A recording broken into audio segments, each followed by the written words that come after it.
This game is boring, and honestly, I've tried many more times to write a single review about this game, and there's just nothing. You know how bad a game is when the only review of this game that's on YouTube is archival footage from G4. Yeah, it's that bad. So to be a pioneer, let me try my best to slog through Spider-Man 2 on the Nintendo DS. Spider-Man, Spider-Man, where you come from, Spider-Man? Nobody knows who you are.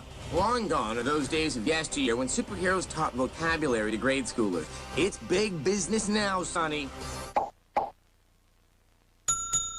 Spider-Man 2, for the 4th time now, was developed by Vicarious Visions and published by Activision. A game so bad and boring that even G4 picked up on this on release. While the game plays fine and looks fine, the level design is monotonous, low effort, and just boring. The game is mostly save a number of hostages and kill a number of enemies, with the added bonus of being timed and graded on it. Some levels have you beating levels with an actual timer, and honestly it feels too tight for mistakes, meaning levels will be repeated 2 to 3 times until you actually get it. To add insult to injury, there's no checkpoints, and while I'll say the game offers a healthy amount of health items, it doesn't justify a lack of checkpoints. The game's on the DS, so what's the second screen used for?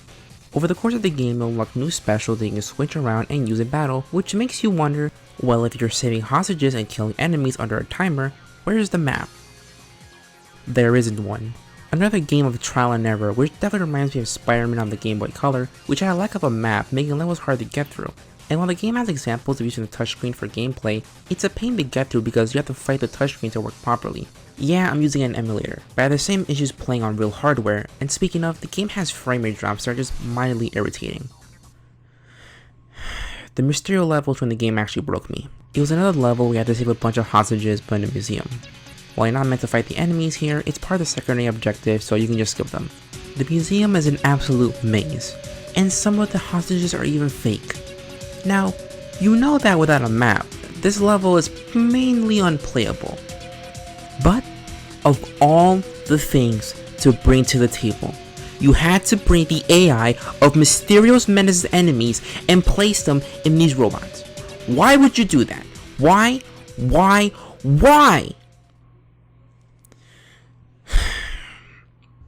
Anyway, this game gets up. You know what? I'll just let G4 fill in for a bit. I just need something to drink. Spider-Man 2 has some things going for it, but overall, it's a headache. Take 2 and call me in the morning. 2 out of 5, that is.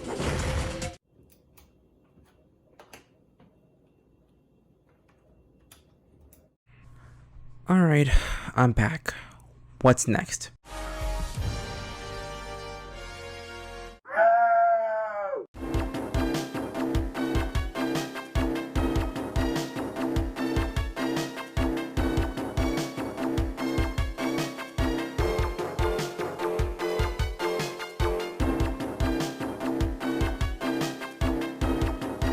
Developed by the same people.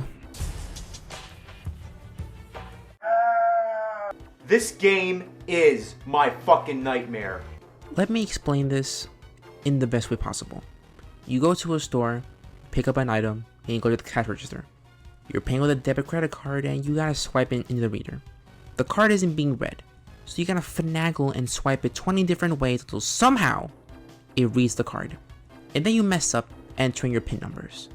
So you gotta do this all over again. That is Spider-Man 3 on the Nintendo DS. And I'm not surprised considering the same people created the most boring Spider-Man game and now the most annoying Spider-Man game. Look, the Wii was cute with waggle swinging and waggle everything and web of shadows, but please, just not on the DS. This game gets a 2 out of 5, and I should have just listened to the game apologist.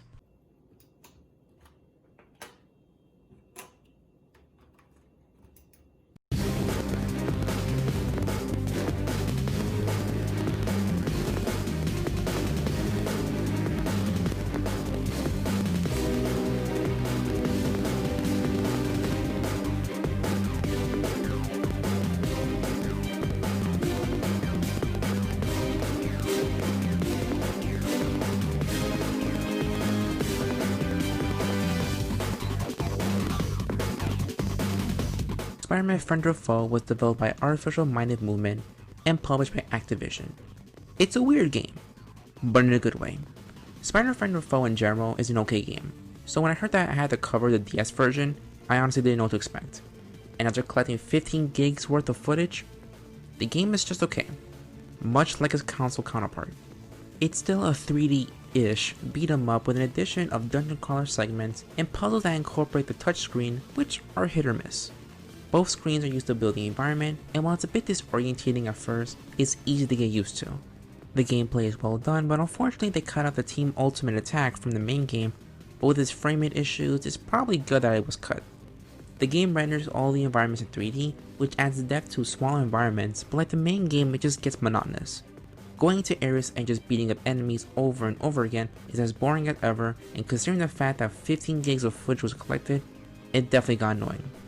The boss roster is shorter, with the movie villains being the only survivors, which makes the prolongedness of each level more apparent. The game does include the intro cinematic from the main game, and it looks well and sounds well, but after that each cutscene moves like a motion comic, and they're pretty well done. Dialogue is completely voiced and sounds well in the DS, with some new dialogue to boot. This could be due to the emulator, you can correct me in the comments, but there was a lot of sound issues during actual gameplay, where you heard cracks and ear rape at times, but the game is just fine. I liked what it tried to do, and it felt like it had real effort compared to Spider-Man 3.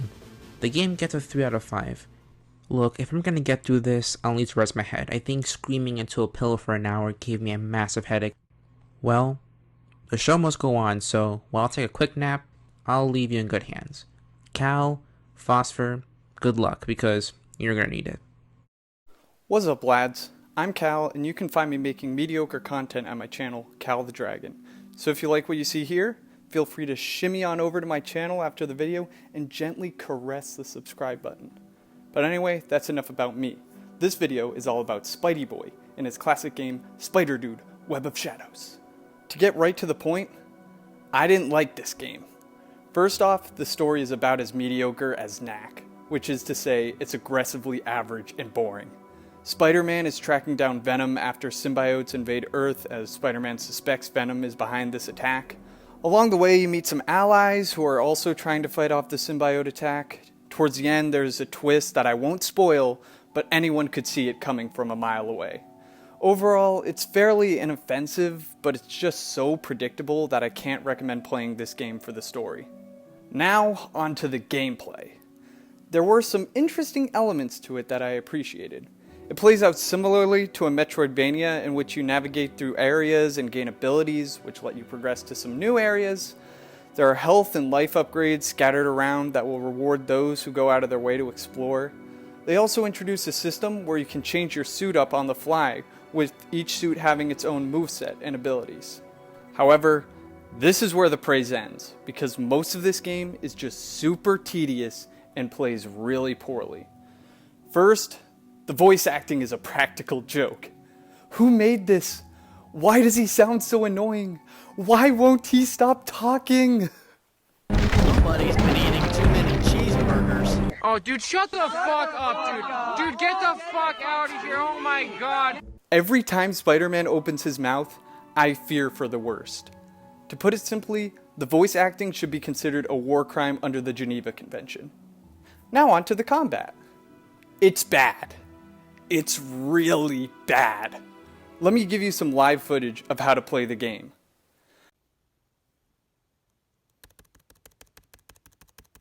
Combat has no depth or variety. It's just mundane. You walk into a room, spam the attack button, and then go to the next room. It got to the point where I would just run past enemies whenever I could. However, occasionally this strategy would be foiled whenever they would lock me into a room and then endlessly spawn enemies that have massive health pools. So now the game is both difficult in an unfair way and it's boring, which is an awful combination. Maybe I was just bad and I was playing the game wrong, but everything felt like an absolute shit show. Luckily, combat isn't all the game has to offer. There is also a bit of platforming, which was overall uninteresting, but I'll give it a pass. Defeating enemies gives you a form of currency which you can spend on upgrades for Spider-Man, which was a pretty nice touch. However, why do upgrades matter when the best way to tackle combat is to do this? damn it, dude. It's just not good. And it gets worse. Everything went to shit when I met Green Goblino. The area right before you meet him is one of those aforementioned rooms where you get locked in and have to fight off a massive amount of enemies. So when you meet the Green Goblin, your health is basically all gone. But for some reason, the devs decided that would be great to do another room that locks you in and spawns some of the shittiest enemies I've ever seen. This is just bad game design. So, I became soft-locked in this room since I didn't have enough health to beat the battle. I will acknowledge that part of the reason I couldn't get through this battle is because I'm bad. However, it is clear as day that this game design is extremely flawed and makes the game an unfair and tedious grind. So overall, Spider-Man bad. 1 out of 5. Made me mad. Big thanks to AkiDave for inviting me to collab on this video. So if you haven't already, make sure to subscribe to him. His content is quality. Anyway, thanks for watching, you goons. And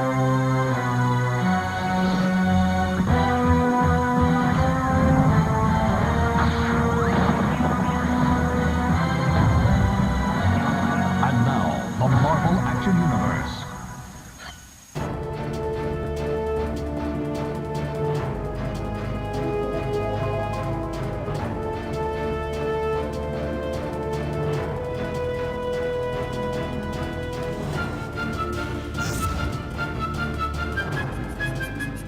Hey everyone, I'm Phosfur, and I'm temporarily hijacking this channel. So, You will all subscribe to me or all you shall know is pain. because I'll be hurt if you don't.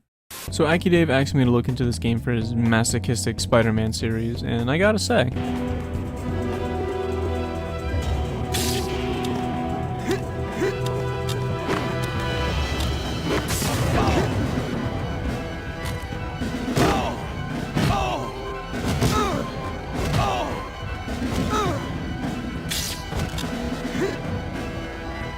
yeah, gameplay is not ideal. The character models are very low poly 3D, which really doesn't work in the game's favor, considering that it's actually a port of the PS2/GameCube/Xbox versions. I feel like they should have just started from the ground up and reworked everything, to be honest. The story centers around a villain named Rokel, who's an alien that's invading Earth. It's a pretty dark story considering that it opens up with characters like Captain America and the Hulk being killed off right out the gate. The remaining heroes are the playable characters, and they're the last line of defense against a group of enemies known as the Imperfects, who are also working alongside the aliens. Now you wouldn't know any of this unless you either read the comic book series that the game is based off of, or you've played the console versions, because on the DS version all we're given is this.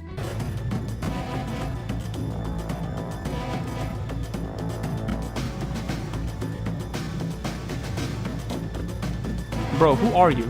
The combat is interesting in the sense that you can wager money on whether or not you think you can win. But typically I didn't have to worry about this problem because most of my fights went similarly to this.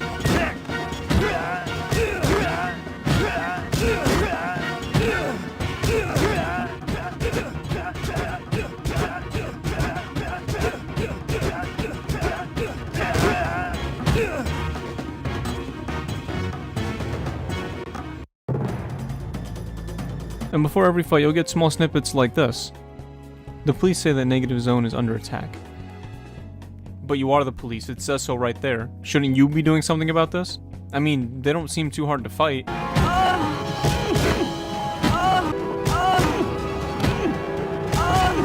Although no one for me showed up nearly as much as this guy, who seems to be at almost every crime scene as it was happening.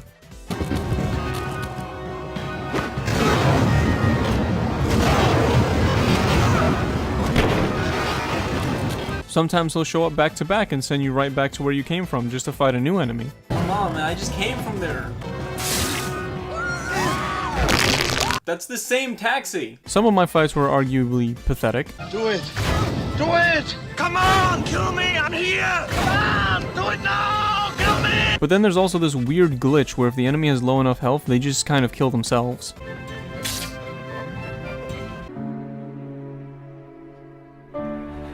Why are we still here? Just to suffer? Every night, I can feel my leg and my... But then, I shit you not, this skeevy fuck shows up and sends me right back to the same place again. And then nothing even happens because the enemy just decides to jump ship and abandon the fight.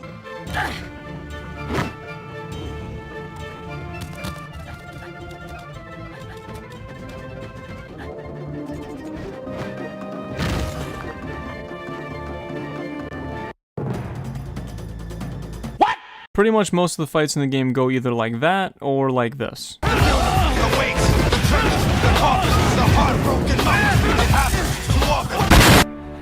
Why are we still here?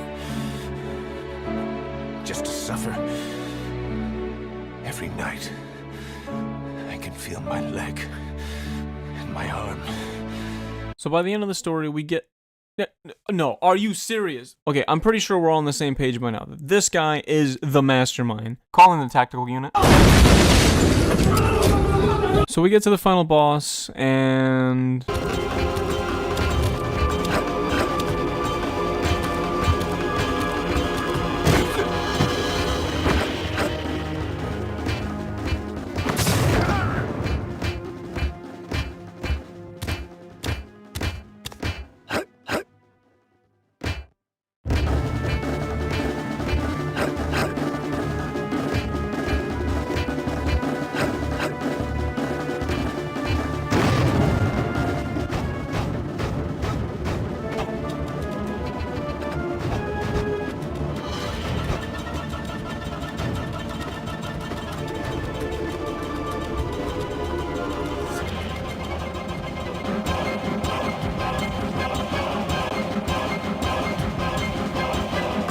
So yeah, final thoughts. Across all versions, there are unlockables which give the game replayability, I guess? But come on. If you do decide to play this one, just make sure you're playing the console versions. 1 out of 5. If you like what you saw here, then feel free to check out my own channel, but until then, back to you, Dave.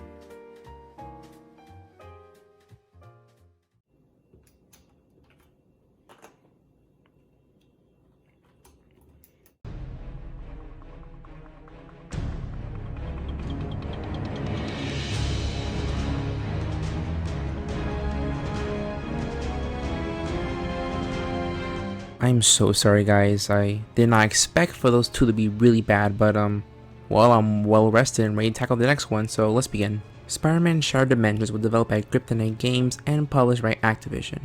Wait, Kryptonite Games? Why does that sound familiar? So overall, Spider-Man bad. 1 out of 5. Made me mad. Well, it's another Metroidvania that's kinda counterproductive to what Spider-Man is.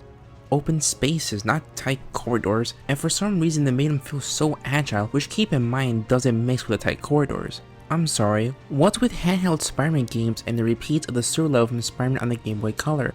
At this point, this is the green hell zone of Spider-Man games. The most annoying part of this game is the minigame you play when you're hopping across dimensions. Spin the tablet and tap out the monsters is at first a fine minigame that reminds me of those flash games where you're stuck in one position as you shoot down enemies. But as you go on, it gets weirdly difficult to the point you'll be stuck for a while with a sore wrist afterwards. Despite the game being Metroidvania inspired, it's pretty barren of what a Metroidvania type game often entails.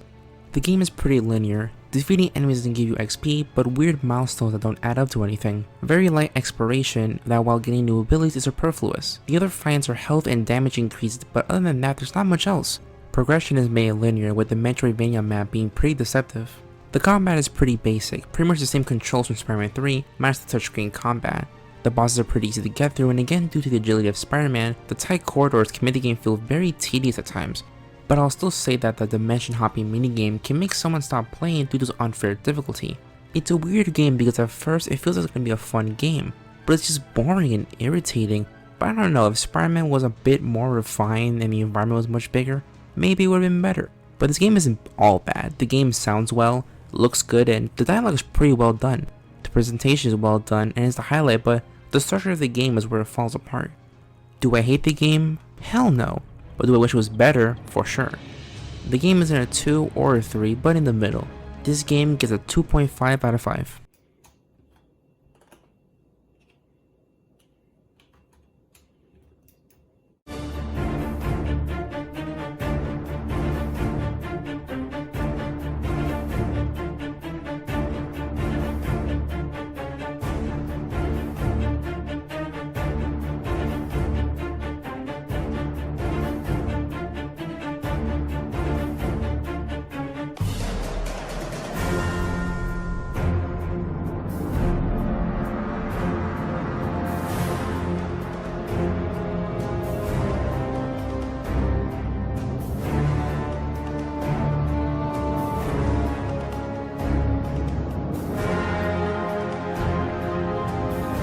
Spider-Man Edge of Time is developed by Other Ocean Interactive, and quit side tangent.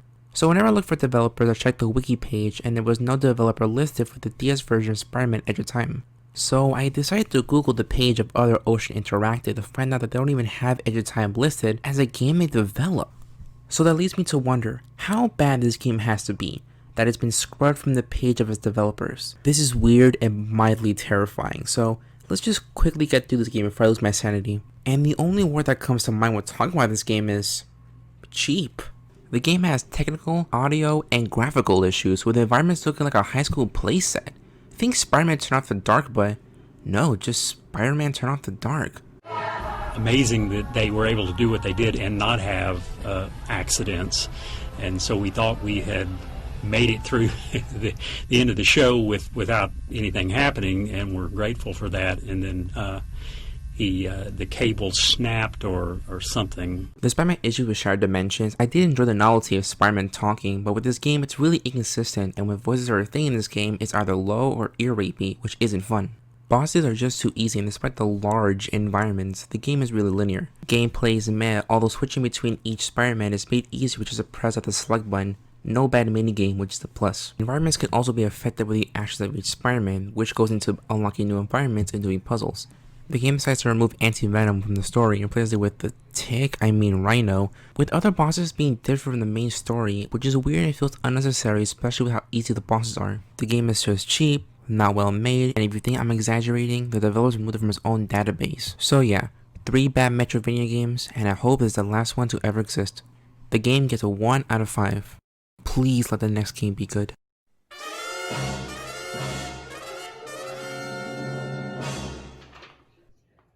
What's going on, my fellow residents? It's me, TheFrozenCavern, and today AkiDave has asked me to look at Spider-Man Battle for New York on the Nintendo DS. By the way, I'm not the most knowledgeable about Spider-Man. I've seen some stuff, but not as much as you would expect. But I have at least done a little bit of research for this, but please feel free to correct me on anything. So this game takes place within the Ultimate Spider-Man universe and is a prequel to 2005's Ultimate Spider-Man game, as a little context for those who may or may not know. The story starts off with Norman Osborn trying to give himself superpowers in an attempt to best Peter Parker because he knows his identity as Spider-Man and how he got his powers. He turns himself into the Green Goblin and then wreaks havoc with Spider-Man trying to stop him in, you guessed it, New York City, because everything happens in New York. All scenes like this are fully voiced and the voices are pretty good. The illustrations done for this game look straight out of a Marvel comic, which makes sense as these were done by Ron Lim, who had done work for Marvel Comics. The first level has you play as Green Goblin? Yeah, you play as either Spider-Man or Green Goblin in certain levels in this game. It's a little odd. I'm not used to playing as other characters aside from Spider-Man. Anyways, you run around beating up policemen with punches and different kinds of fireballs until you reach the end. After beating every enemy, of course, because that's the main trend of Spider-Man games for some reason. Oh yeah, he also fights hallucinations that mock him and say that Parker is better than him. He plays pretty typically for 2D beat-em-ups, aside from being able to scale walls by jumping up them. But after his little scuffle with the police, he sets fire to Parker's school. And now you play as Spider-Man, where you have to deal with the situation that you cause as another character. Again, it's really weird having to play as both a villain and a hero at the same time. Now, Spider-Man has about what you would expect: sticking to walls, saving people, swinging on webs, and using his super strength with a touchscreen, which works surprisingly well. My favorite thing in this game would probably be the web swinging, as you can chain it together and actually get a decent amount of speed when doing it. Too bad the first level you use this in is inside of a school. You know, small, contained, restricting areas, making you unable to move. And since there's fire everywhere, you can barely do a single web swing without getting burned. So yeah, great first impression of Spider-Man's gameplay. At least the music and visuals are usually good, with the music being done by Finn Robertson, who has had a hand in some Scooby-Doo games and Shrek Smash and Crash Racing. Doesn't make up for it much though. Afterwards, Spider-Man fights Green Goblin, and I spent 20 minutes on this fight because he has dumb amounts of invincibility, a hitbox that lingers way longer than it should, and spams projectiles when you're away from him. This was a very annoying fight to deal with, but I managed it. Then Green Goblin is taken captive by S.H.I.E.L.D. before he immediately breaks out and beats up people.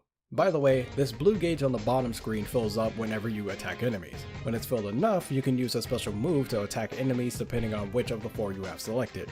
I didn't get any more than the first ones in the game because after saving some more people as Spider-Man while beating every enemy along the way, they even make sure you go back and defeat the ones that are still there, I had to go against another boss that annoyed me, and I stopped the game there.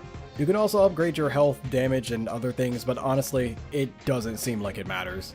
It was just frustrating to play this half the time, and quite frankly, after an hour of playing the game, I couldn't care much about it. The most excited I got was hearing Spider-Man bring up Captain America and seeing Nick Fury in a cutscene.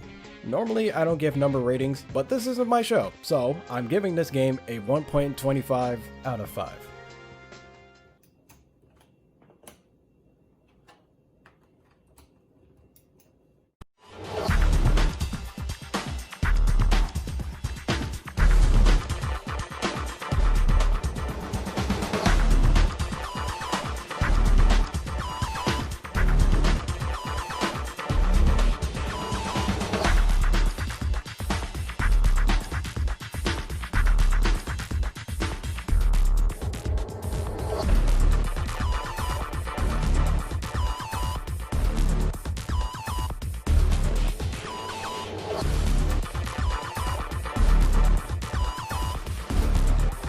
Ultimate Spider-Man was developed by Vicarious Visions and published by Activision. This is really good, and after playing this and the GBA version back to back, honestly I'm shocked. While I could say that it's the same thing but in 3D, the levels are a tad bit different but more or less the same thing with actual 3D models and environments, and of course touchscreen additions. So far I've had less than stellar time with the touchscreen implementation in each of these games, but in Ultimate Spider-Man it works really well. Saving hostages is actually kind of fun with these touchscreen additions, and with Venom you can grab enemies and devour them, or grab objects and just throw them at enemies. There's not really anything bad I can say about this game because honestly it's a fun time, but if I was looking for small criticisms, I could say how checkpoints should be implemented and health items should be easier to come by. But the game is relatively fun, so despite these issues I can't really say I got mad at the game. The cutscenes are done in a motion comic style with dialogue being fully voiced, and it sounds great. Wow, so does that mean there's no bad version of Ultimate Spider-Man? Hopefully you can find a good version of Spider-Man too. This game gets a solid 4.5 out of 5. Hey up chaps, well I'm gonna check out The Amazing Spider-Man on the Nintendo DS, a game I doubt many people even knew existed till now. Heck, the Wikipedia article for the game doesn't even mention the DS version, probably for the best. See, the game is weird cause it doesn't really seem all that bad at first. If anything, it seems quite ambitious. Instead of copying the plot of a movie, it's more of a sequel taking place immediately after the movie. The story is nothing amazing, but it's alright at least. Basically, Oscorp is continuing Connor's research and a bunch of monsters escape the lab and you gotta find a cure or something. It's very bare bones. But hey, the cutscenes do have some pretty good artwork at least. It's a good start. But the game and well, I hope you like the look of this environment, because you've pretty much seen the entire game already. I'm not even kidding. The game only has 3 environments, and none of them are particularly nice to look at. You've got a grey lab, a slightly less grey city, and a dark dingy sewer. And that's it, across all 17 levels. I've never seen such a dull looking game in my entire life. But what about the combat? Well look, it's not great either. I'm not just saying this to ham up being negative. It's just not great. When punching, you constantly feel like you're edging towards past the enemy and you have to like reposition yourself, which doesn't really help since there's no way to block, so you'll tend to find yourself usually punching past the enemy and into a projectile. However, you can trap enemies in webs, which is basically what you'll do for the rest of the game. Trap them and spam attack. Although this only works on small enemies. Large enemies basically involve mindlessly spamming attack and then hiding off somewhere till your health regenerates. And as far as enemies go, there isn't much variety. You've got the standard grunts, these big guys who are way too hard, these big robots and some drones. And that's about it. You've probably seen it all in the first few levels. Not much changes. Talking about the levels, again, not great. The game is trying to trick you into being this Metroidvania type thing, but it's simply not. Instead, it's just a big hub world with individual levels sectioned off, and all the levels follow the same formula. Go in a room, find a locked door, get a key card from a random enemy, and open. And man, they really are random. Either I'm losing my mind, or these enemies change every time. Sometimes you'll be facing off against these giant dudes one level in and getting your ass kicked. Then, the next time, they're nowhere to be found. So it's just luck of the draw. These levels are huge, by the way, but they're not really worth exploring. Usually, you'll go down a path just to find nothing there. And when there is something there, it's usually just a collectible newspaper that doesn't do anything. So there's very little reason to actually explore these levels. Doesn't help that they all look the same. In fact, I'm about 90% sure that sometimes we just use the exact same layouts and hope you don't notice. Well, on to the boss fights then. And the first boss is the Scorpion, which honestly, I just spammed my attack till it died. Not that it matters since your health slowly regenerates, so if you're having a hard time, you can just stick to the ceiling and wait it out till you've got max health, so you can't really die. Second boss is this robot thing, which is a bit bizarre. It does so little damage that it's practically impossible to die. It's just a pain in the ass to actually find it. You know, I think that's a sign of a bad boss battle, when you have to spend 5 minutes trying to find the damn thing. And when you do find it, the air combat is unbelievably bad, so good luck actually hitting the thing. And then, the next boss is exactly the same, but now there's 2 of them. Whoa, that's exciting. And the final boss is the Lizard, who is probably the only decent boss in the game, and you actually have to dodge his attacks. I know, it's amazing, right? Amazing that you have to actually concentrate. And that's the Amazing Spider-Man on the DS. Boring combat, mind-numbing level design, and a general lack of polish. There's honestly no reason to ever play this game. And honestly, I doubt anyone did. But hey, I did manage to complete it 81% in under 2 hours, which is probably the only positive thing I've said about this game the entire video. At least it's under 2 hours long. So, I'm giving the Amazing Spider-Man on the DS a 2 out of 5. Back to you, Dave. Thanks, Goomba, and thanks to these wonderful people for joining my crusade to torture myself with every Spider-Man game to ever exist. Oh, don't worry, you'll have your time soon. That ends another episode of Spider-Man for the... I'd like to thank Cryogenics for his amazing work on the thumbnails, Raxaraki on his intro, and LeoCrit for his editing help. And if you like what you see and you want to support my channel, my Patreon will be linked right here. I'd like to thank LeoCrit, Phosfur, and Hachi for becoming patrons. And for $1 a month, your name can show up right here. Love you guys and shamalamoomoo.